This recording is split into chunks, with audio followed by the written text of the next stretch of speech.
Could you speak to the issue of the H-2A that John brought up in terms of his workers from Mexico and how to address that? What's the administration thinking on this?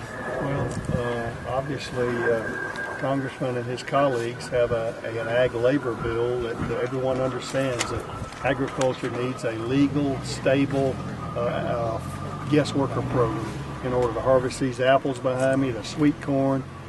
These people contribute to the productivity of the American farmer in a very unique way.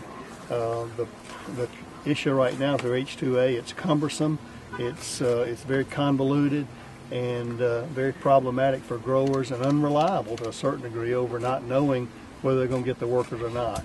We're working on two fronts. We're trying to work with our members of Congress in order to get a permanent solution over a legal ag workforce. We're also working in a regulatory way with other interagencies that have equity in this. Department of Labor primarily, Department of Homeland Security, and the Department of State, which issues the visa.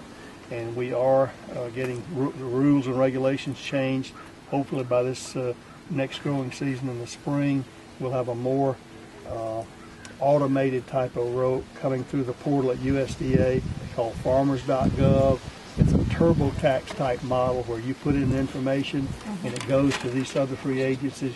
You won't be harassed by saying you didn't cross the T the right way, and you won't be sending back forms back and forth. It'll be there. So hopefully that'll be an improvement.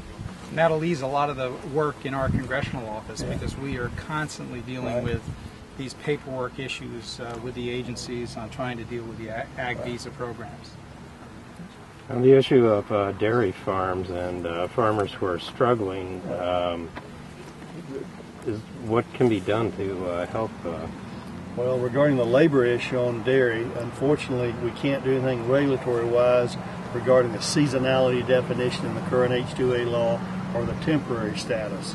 But we are hoping that Congress can bring out an ag labor bill that again gives us some relief in our dairy, a year-round type of businesses. Ag businesses do that.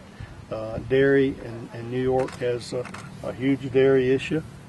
Dairy industry, and they're under a lot of duress. Low milk prices, high cost, and different things like that.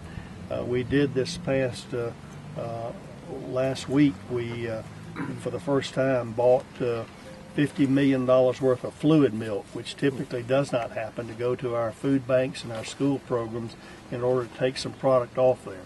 We're in an overproduction type of situation. We got Canada overproducing and dumping their Class 7 milk on the world market, which hurts our producers. So those are the kind of things we're doing. Time for one more question. When we get the details of the aid package, which I think you said you hope might be Monday. Yes. Is there going to be details about how you arrived at which commodity gets exactly how much money, how much goes to why soybeans get more than corn? I can tell you basically how we did that now. We had to go through our chief economist and determine what the tariff damages are. Some people will see some crops where their prices have gone down, but that's overproduction. They're not affected by tariff. You've got three crops, and many others are affected, fruits and vegetables, apples being one, cherries, and other things. But there are three primary crops that were affected the most, and that's soybeans, dairy, and what's the third?